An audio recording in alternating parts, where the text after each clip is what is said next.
அஸ்ஸலாமு அலைக்கும். இன்றைக்கும் அல்குரானின் தமிழாக்கத்திலிருந்து பாகம் 5 அத்தியாயம் 4 அனிசா தொடர்ச்சி பார்க்கலாம். அவுது பில்லாஹி மினஷ் ஷைத்தானிர் ரஜீம். பிஸ்மில்லாஹிர் ரஹ்மானிர் ரஹீம். வசனம் 103.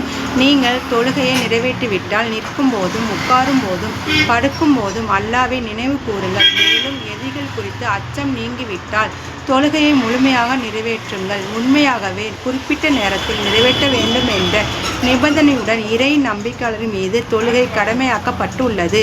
104. அந்த கூட்டத்தை துரத்தி செல்வதில் கலந்து விடாதீர்கள். நீங்கள் கஷ்டப்படுகிறீர்கள் என்றால் உங்களைப் போன்று அவர்களும் தான் கஷ்டப்படுகிறார்கள். மேலும் அல்லாஹ்விடமிருந்து அவர்கள் எதிர்பார்க்காதவற்றை நீங்கள் விரும்பி எதிர்பார்க்கின்றீர்கள். மேலும் அல்லாஹ் நன்கு அறிபவனாகவும் நுண்ணறிவாளராகவும் இருக்கின்றான்.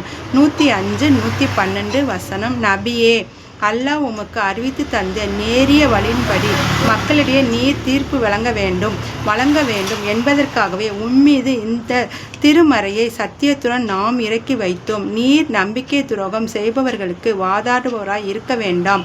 வசனம் 106. மேலும் அல்லாஹ்விடம் மன்னிப்பு கோருவீராக. திண்ணமாக அல்லாஹ் மன்னிப்பு வழங்குவனாகவும் கருணை புரிவனாகவும் இருக்கின்றான்.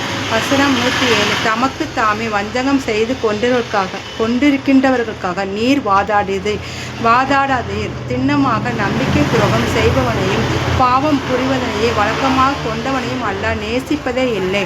வசனம் 108. அவர்கள் தம் இழிவு செயல்களை மனிதர்களுக்கு தெரியாமல் மறைத்து கொள்ளலாம், ஆனால் அல்லாஹ்விடம் மறைக்க முடியாது. அவனோ அவனுடைய விருப்பத்துக்கு மாறாக அவர்கள் சதி யோசனை செய்து கொண்டிருக்கும் போது கூட அவர்களுடன் இருக்கின்றான். மேலும் அல்லாஹ் அவர்கள் செய்கின்ற அனைத்து செயல்களையும் சூழ்ந்தறிந்து கொண்டிருக்கிறான். வசனம் 109. சரி, இக்குற்றவாளிகளின் சார்பில் உலக வாழ்க்கையின் போது நீங்கள் வாதாடி விட்டீர்கள். ஆனால் மறுமை நாளில் அல்லாஹ்விடம் அவர்களுக்காக வாதாடுவர் யார் அல்லது அவர்களுக்காக பொறுப்பேற்பவர் யார்? அஸ்ஸலாமு அலைக்கும்.